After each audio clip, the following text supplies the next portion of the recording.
Nah ini. Penuh, Pak. Lihat menjadi poin penting perbedaannya itu. Ini. Kalau apa-apa putusannya langsung hukuman penjara. Nah, makanya kan kita lihat kondisi sekarang itu penjara over kapasitas. Penjara tak lagi jadi yang utama. Jadi bapak-bapak Itu ini kan masih bersifat potensi-potensi. Bagaimana teknisnya? Cek sound, Sambil menunggu. cek sound Pak Bincang.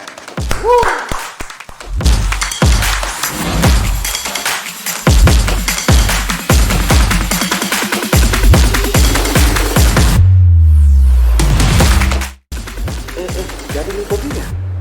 Apa Misika? Ipkemindo on YouTube.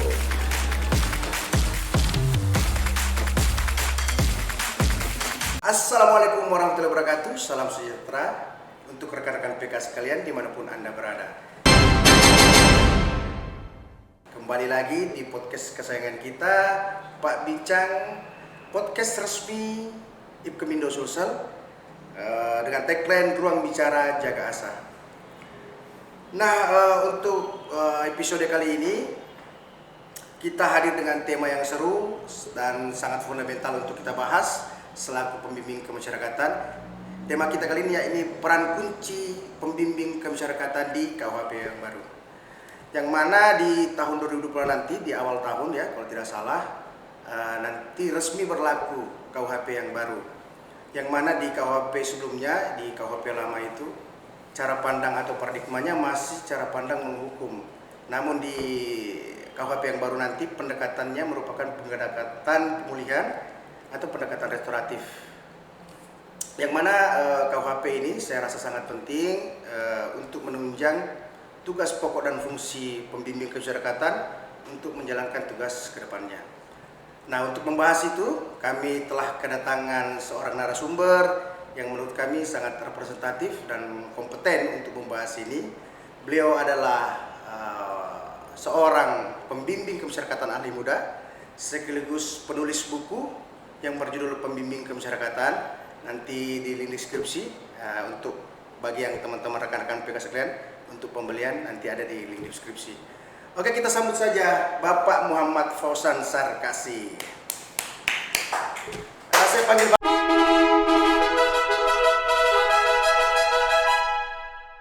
Bapak atau Bro Fauzan ini? Ya, panggil Mas Fauzan saja. Mas mungkin. Fauzan, oke Ya. Mas Fauzan. Sebelum kita masuk ke pertanyaan-pertanyaan inti, ada beberapa titipan pertanyaan nih dari teman-teman maupun dari adik angkatan. Sekedar informasi bahwa Bapak Fauzan atau Mas Fauzan ini merupakan adik angkatan saya di Fakultas Hukum Unhas Universitas Hasanuddin. Ada pertanyaan titipan dari adik-adik angkatan, kenapa Pak Fauzan mau jadi PNS khususnya PK? Kan banyak ini Pak Fauzan, banyak jabatan-jabatan lain yang lebih familiar, lebih populer seperti jaksa, hakim, ataupun seorang akademisi lah, dosen lah artinya. Kenapa mau jadi PK? Ya, terima kasih Mas Akbar dan juga rekan-rekan dari Ipkemindo Sulawesi Selatan atas kepercayaan yang diberikan. Jadi terkait pertanyaannya Mas Akbar, memang saya melihat profesi pembimbing kemasyarakatan itu adalah sebuah tantangan sebenarnya. Karena seperti yang Mas Akbar tadi sampaikan, jabatan ini kan masih belum familiar. Belum familiar, betul. Jadi kesannya ya kita harus tertantang untuk membangun eksistensinya. Oke. Dan saya melihat itu adalah peluang atau hal yang menarik untuk kita berkecimpung di dalamnya, dalam artian kita sedang membangun supaya eksistensi pembimbing kemasyarakatan ini dapat berpengaruh atau berperan strategis dalam sistem peradilan pidana ke depan. Dan di sisi lain saya melihat ada, selain fungsinya yang strategis, ada nuansa yang mulia dalam menjalankan profesinya. Jadi saya lihat itu hal yang menjadi pertimbangan saya memilih profesi ini.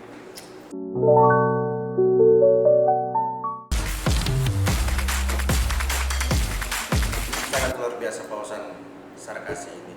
Jadi Mas Fauzan ini suka tantangan dan suka hal-hal yang sifatnya mulia. Oke, langsung saja kita ke pertanyaan intinya Pak Fauzan ini. Yang pertama ini,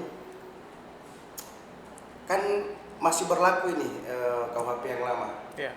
yang insya Allah nantinya di awal tahun kita sudah berlakukan atau resmi diberlakukan itu KUHP yang baru. Menurut pahaman Pak Posan ini atau Mas Posan, apa sih bedanya antara KUHP lama dan KUHP yang akan kita resmikan di tahun depan ini, Pak Posan? Jadi begini Mas Akbar. Pertama yang saya melihat menjadi poin penting perbedaannya itu tentunya ini produk diciptakan setelah Indonesia merdeka. Iya. Karena kita harus sepakat dulu bahwa KUHP sebelumnya itu adalah produk kolonial. Oke. Itu ada sejak tahun 1918. Sedangkan kalau KUHP yang baru ini itu secara terang disebutkan dia sebagai hukum pidana nasional. Nah, kita dapat lihat di dalam konsiderannya, di dalam aspek menimbang itu ada 3 poin. Poin A, B, dan C secara filosofis, secara sosiologis, dan secara yuridis itu disebutkan sebagai hukum pidana nasional. Hukum pidana nasional. Oke. Jadi karena sifatnya dia hukum pidana nasional, maka perbedaannya itu tentu saja pendekatannya beda. Kalau pendekatan kolonial itu kesannya dia lebih membatasi kemerdekaannya seseorang. Oh, iya. Nah, makanya kan kita lihat kondisi sekarang itu penjara overkapasitas. Kenapa? Karena memang kolonial dalam menyikapi pelaku kejahatan itu yang mending dikurung saja. Oke. Makanya kita rawat sekian lama produk itu, jadinya ya imbasnya kita mengalami overkapasitas. Akhirnya dibuat hukum pidana nasional yang baru dengan pendekatan yang seperti Mas Akbar tadi bilang, pendekatannya tidak represif tapi lebih ke restoratif atau memulihkan. Makanya itu banyak pidana lain. Ada namanya pidana kerja sosial, ada namanya pidana pengawasan dan seterusnya. Saya rasa itu poin pentingnya Mas Akbar. Ya, menarik sekali Pak Posan. Kita bahas tentang KUHP yang baru ini. Jadi kalau kita lihat perubahan besar ini, bagaimana dampaknya ke pekerjaan PK nantinya? Pekerjaan PK kan ada beberapa klaster yang kita implementasikan di lapangan. Kira-kira apa yang paling terasa perubahannya nanti kalau kita sudah menerapkan KUHP yang baru ini, Pak Posan? Terima kasih Mas Akbar. Jadi memang terkait dampaknya sebenarnya sedikit saya menyinggung. Ini sebenarnya bagian dari judul tesis saya, Pak Akbar. Jadi memang judul tesis saya itu peran PK dalam pembaruan sistem peradilan pidana. Jadi saya lihat memang ada beberapa poin. Tapi setelah terbitnya KUHP, saya membagi 2 aspek. Ada yang memang bersifat pasti, ada yang bersifat kemungkinan atau potensial.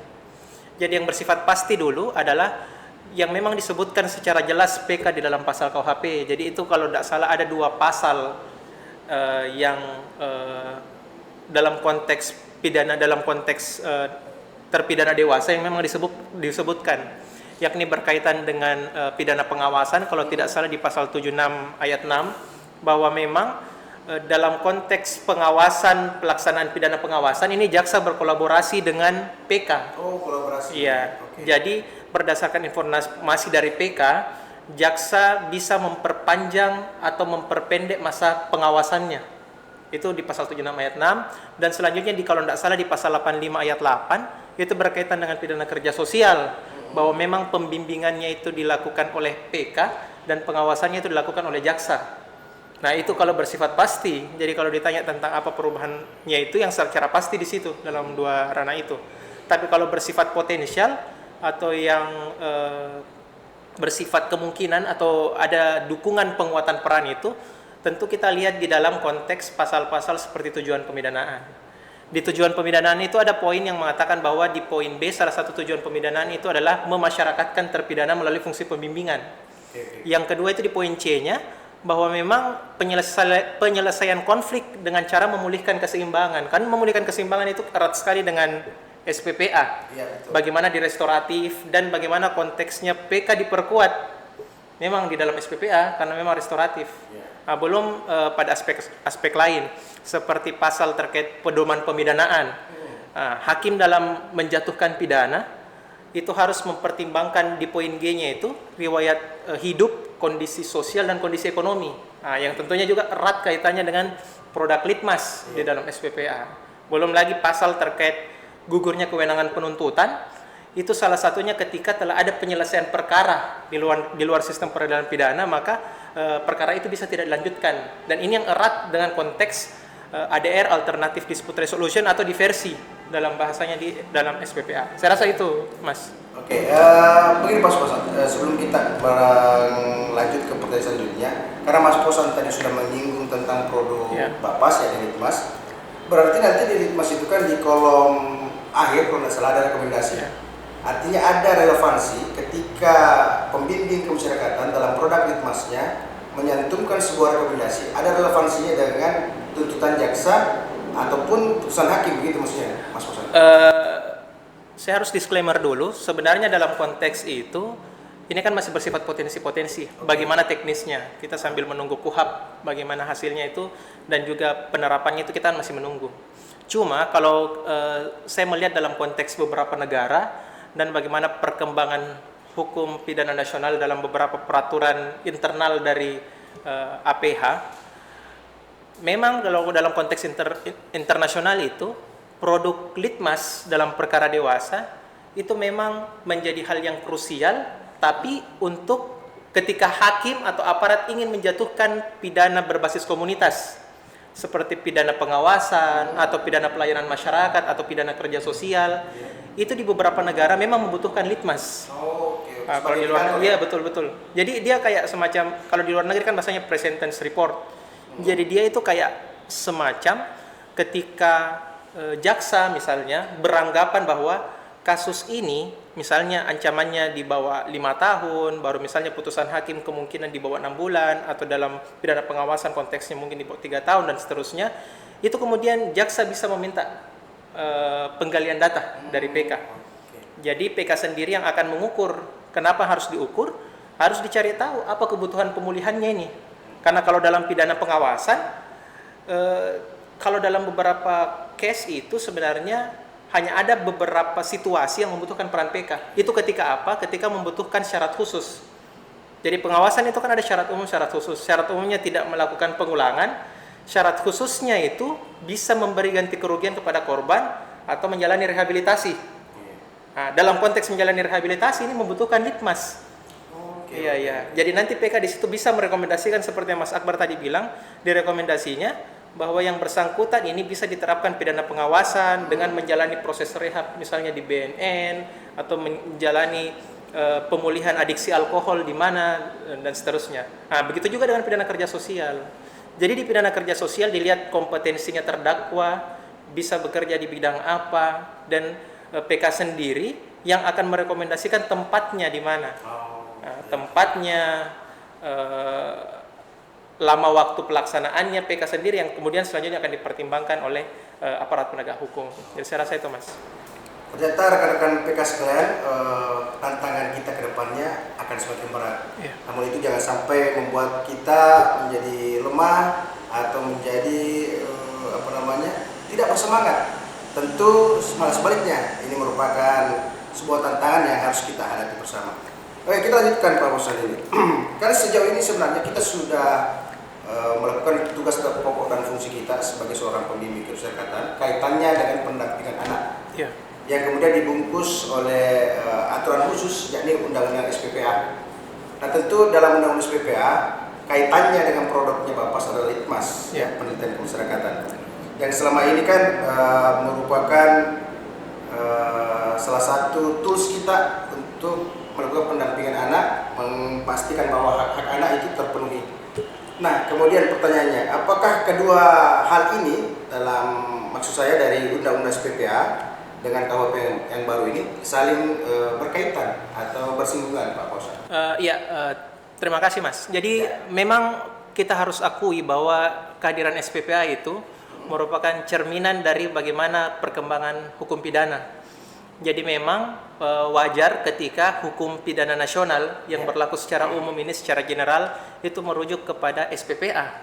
Karena memang SPPA itu dengan episentrumnya keadilan restoratif merupakan memang sistem hukum pidana kontemporer yang memang melihat hukum pidana itu bukan hanya konteks penegakan hukum, tapi juga ada pengaruh dari kondisi masyarakat, ada pengaruh dari kondisi sosial, ada pengaruh dari kondisi psikologis, pengaruh dari kondisi ekonomi, yang tentunya ini kan kalau dalam SPPA kita telah merangkum semua ke dalam litmas, yang kemudian menjadi acuan hakim dalam menjatuhkan putusan, dan itu tertuang di dalam pedoman pemidanaan yang ada di dalam KUHP baru.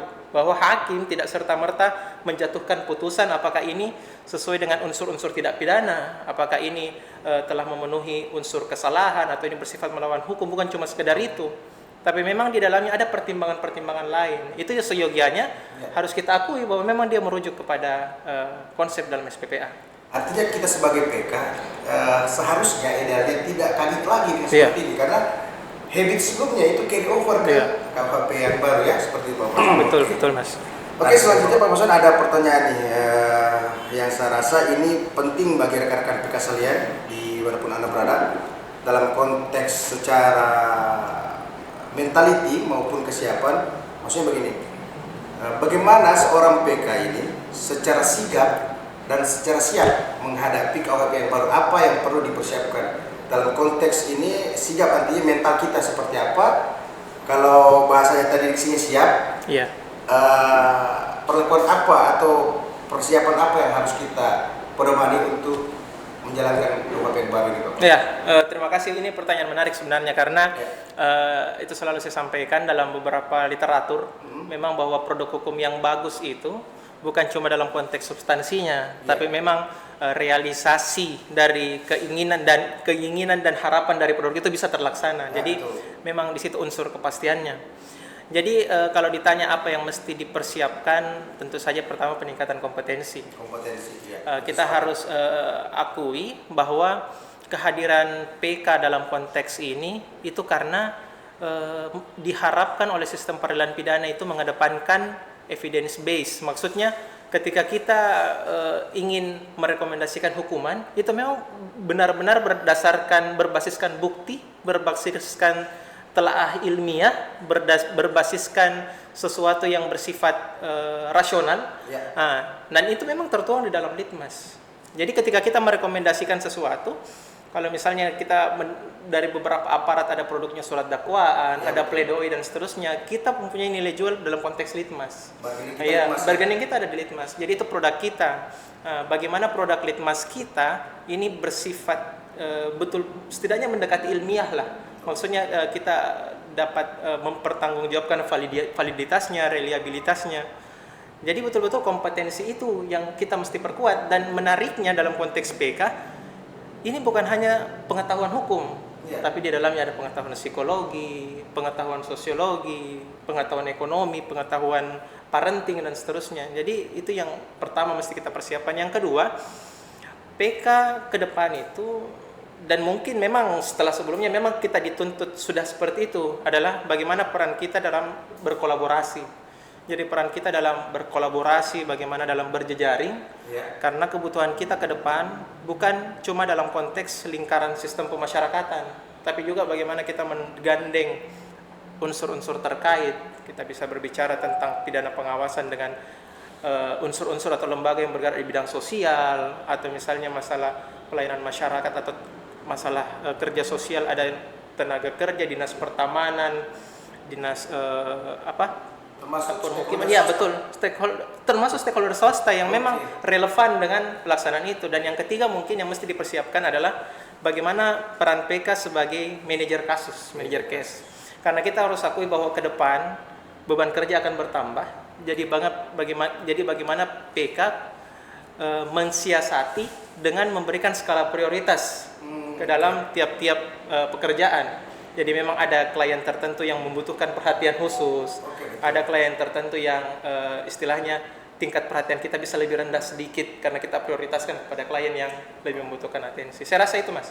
Terima kasih jawabannya Mas Posan, sangat memberikan edukasi dan tentu juga memberikan pemahaman-pemahaman secara mentality, secara kesiapan. Bagaimana kemudian PK nantinya bekerja secara profesional yang kemudian dibungkus oleh KUHP yang baru ini. Perbincangan yang sangat menarik di podcast kita hari ini, Pak Posan ya. Pak Posan bisa memberikan kita insight bagaimana kita punya kesiapan nanti menghadapi KUHP yang baru. Seperti di episode sebelumnya, sebelum kita berada di penghujung acara ini, di akhir-akhir ini, narasumber sebelumnya memberikan closing statement nih untuk bagaimana nanti pemirsa atau rekan-rekan sekalian PK menyiapkan dirinya untuk menghadapi KUHP yang baru.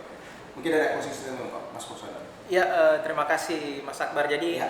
memang dalam konteks KUHP nasional ini, saya teringat dengan ungkapan yang disampaikan oleh seorang kriminolog, Herman Mannheim. Jadi dia mengatakan memang bahwa KUHP itu adalah cerminan paling nyata dari peradaban suatu bangsa. Nah, dalam konteks KUHP nasional, kita melihat bahwa memang peradaban bangsa kita itu sudah semakin maju. Ya. Dan kehadiran PK yang termaktub, yang tercantum di dalam KUHP itu adalah sebuah kemajuan penting. Nah, kita harus ilhami itu bahwa pembimbing kemasyarakatan adalah bagian dari kemajuan peradaban. Jadi pesan saya untuk para teman-teman PK, karena kita adalah bagian dari produk kemajuan peradaban, jangan berhenti untuk bertumbuh, jangan berhenti untuk meningkatkan kompetensi, dan jangan berhenti untuk melangkah maju. Karena disitulah kita bisa buktikan dan kita bisa pertanggungjawabkan bahwa kita memang layak untuk terlibat di dalam sistem peradilan pidana ke depan. Jadi saya rasa itu. Standing applause untuk Pak Kosan, sangat membakar kita punya semangat ini sebagai PK. Saya langsung bersemangat ini Pak Kosan untuk profesi saya sebagai PK. Oke, kita sudah di penghujung acara. Sebelumnya saya ucapkan banyak-banyak terima kasih untuk Pak Kosan atas insight-nya yang sudah memberikan kita edukasi, pencerahan terkait bagaimana kita punya kesiapan secara mentality, kemudian kesiapan kita untuk mengimplementasikan KUHP yang nanti akan berlaku insya Allah di awal tahun 2026. Sekian dulu podcast kita hari ini, semoga banyak bermanfaat untuk rekan-rekan PK sekalian dimanapun Anda berada. Tetap ikuti sosial medianya Ipkemindo, nanti ada di kolom deskripsi, nanti kita sertakan di situ. Sampai jumpa lagi di episode selanjutnya. Assalamualaikum warahmatullahi wabarakatuh.